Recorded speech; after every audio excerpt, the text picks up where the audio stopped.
ایک اور آیت سورۃ آل عمران کی ہے،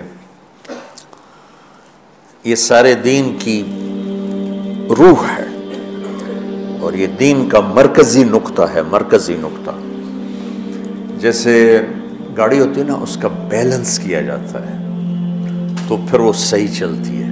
اس کا ایک نقطہ ہوتا ہے، اس پر آ کر چاروں ٹائروں کو ایک جیسے زاویے پر جمع کرنا ہوتا ہے، پھر وہ صحیح چلتی ہے۔ اگر وہ بیلنس آؤٹ ہو جائے تو سوزوکی ہو یا لینڈ کروزر ہو، وہ سیدھی نہیں چلے گی، کبھی یوں ہو جائے گی، کبھی یوں ہو جائے گی، کبھی یوں، وہ خود بھی تھکے گی اور مسافر کو بھی تھکائے گی۔ تو ہر چیز کا سینٹر پوائنٹ جب صحیح ہوتا ہے تو وہ چیز صحیح چلتی ہے۔ اسلام کا جو مرکزی نقطہ اور پوائنٹ ہے وہ نرمی ہے، شدت نہیں، وہ نرمی ہے۔ وہ عبادات اور باقی ساری چیزیں اپنی اپنی جگہ پر، لیکن ان سب کو جوڑنے والی جو چیز ہے وہ نرمی ہے۔ یہ میں نے کہاں سے لیا؟ میں ایک دفعہ جا رہا تھا پاناما، تو سورہ کہف کو دیکھ کے پڑھ رہا تھا، ویسے مجھے یاد ہے میں دیکھ کے پڑھ رہا تھا۔ تو جب میں وَلْيَتَلَطَّفْ پر پہنچا تو حاشیے میں لکھا تھا نصف القرآن۔ تو میں ایسی تھوڑی دیر سوچ میں پڑا کہ یہ اللہ تو قادر ہے، یہاں کوئی لفظ لا سکتے تھے اللہ تعالیٰ، یہ کیوں لائے وَلْيَتَلَطَّفْ؟ حد سے زیادہ نرمی کا معاملہ کرنا۔ وہ جو روٹی لینے میں گیا ترکی میں، ترسوس ایک جگہ ہے جہاں اردن والے بھی دعویٰ کرتے ہیں کہ یہاں تھے اصحاب کہف، میں نے وہ بھی دیکھا ہے، اور ترکی والے بھی کہتے ہیں میں نے وہ بھی دیکھا ہے۔ تو ترکی والا قرآن کی تعبیر سے زیادہ جوڑ کھاتا ہے، اردن والا جوڑ نہیں کھاتا ہے۔ اس کا وَلْيَتَلَطَّفْ، اے بھائی کوئی بھاؤتاؤ کے چکر میں نہ پڑنا، بڑی نرمی سے پیار محبت سے روٹی لے کے آجا، بھوک لگی۔ اور صیغہ مبالغے کا ہے، تلطف، تفاعل، مبالغہ اور تکلف۔ تو تمہارے اندر اگر سختی ہے پھر بھی تم با تکلف نرمی کرو، تمہارے اندر شدت ہے پھر بھی اپنے اوپر نرمی طاری کرو۔ تو یہاں سے مجھے یہ بات سمجھ میں آئی کہ پوری شریعت کا سینٹر پوائنٹ قرآن ہے، اور قرآن کا سینٹر پوائنٹ نرمی ہے، وَلْيَتَلَطَّفْ۔ اب ہمارے ڈانٹ ڈپٹ کو بزرگی سمجھا جاتا، ڈانٹ ڈپٹ کو تربیت سمجھا جاتا، استاد شاگرد کو ڈانٹ رہے ہیں، پیر مریدوں کو ڈانٹ رہے ہیں، امیر مامور کو ڈانٹ رہے ہیں، والدین اولاد کو ڈانٹ رہے ہیں، اور میرا اللہ کہہ رہا ہے نرمی۔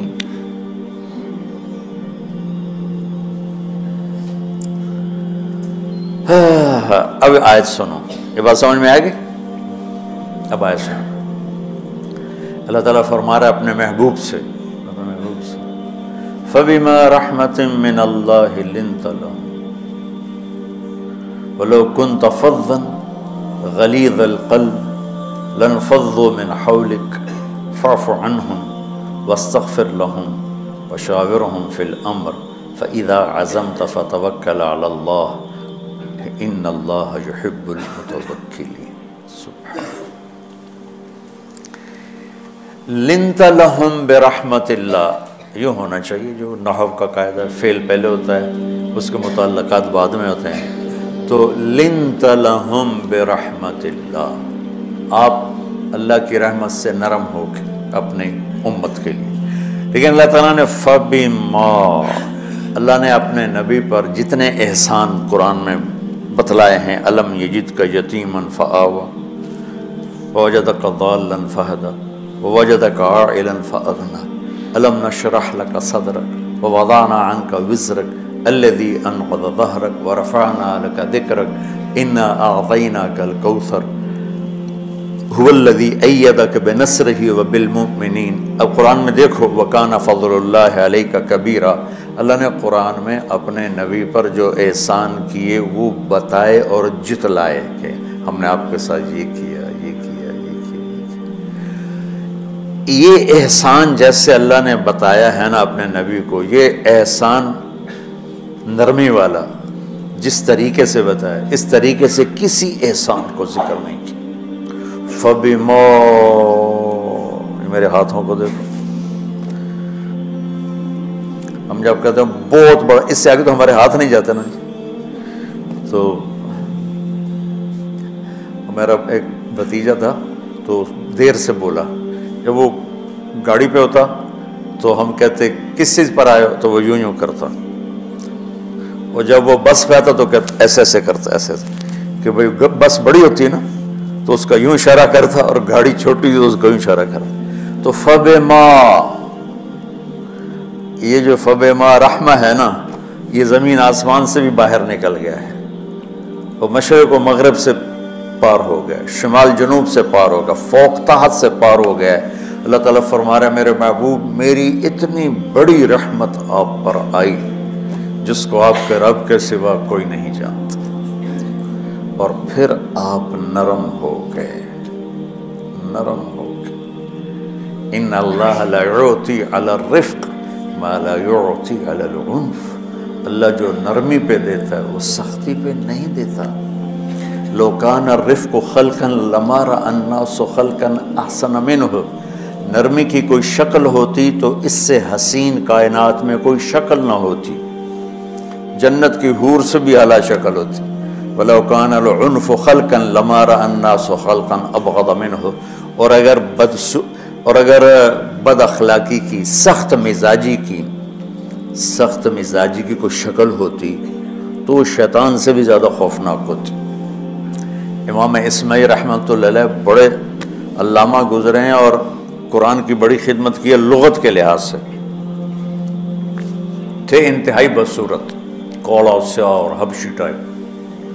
کہنے لگے زندگی میں کبھی دھوکہ نہیں کھایا سوائے ایک دفعہ ایک لڑکی نے مجھے ایسا بیوقوف بنایا کہ میرے 14 طبق روشن کر دیے کہ میں جا رہا تھا تو ایک خوبصورت لڑکی نے مجھے مسکرا کے اشارہ کیا، میں کہنے بھائی کوئی میرے اوپر بھی عاشق ہے، تو میں اس کے پیچھے چل پڑا، وہ آگے آگے میں پیچھے، وہ آگے آگے میں پیچھے۔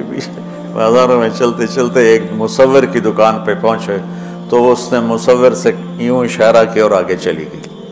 وہ آگے چلی گئی تو میں حیران ہو گیا بھی، میں نے کہا بھائی یہ کیا چکر ہے؟ کہا جی یہ ایک بچی کل میرے پاس آئی تھی کہ مجھے شیطان کی فوٹو بنا کے دو۔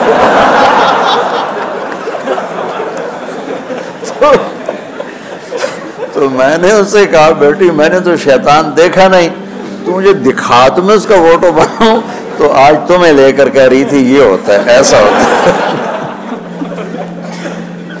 تو اگر سختی کی کوئی شکل ہوتی نا تو شیطان سے بھی بدصورت ہوتی۔ تو ہماری زندگیوں میں جو آئی ہیں نا رکاوٹیں، اس کا کوئی بڑا سبب نہیں ہے، یہ اسباب ہیں چھوٹے چھوٹے مل کے بڑے ہو۔ زبان کی شدت، بول کی شدت، نظر کی شدت، تانے تشنی، مار پٹائی، اس نے ہمارے رشتوں کو تار تار کر دیا۔ اور میں قربان جو میرا اللہ تعالیٰ کہہ رہا ہے لو كنت فظا غلیظ القلب، اگر آپ کی زبان میں شدت ہوتی، آپ کے مزاج میں شدت ہوتی، لانفضوا من حولک،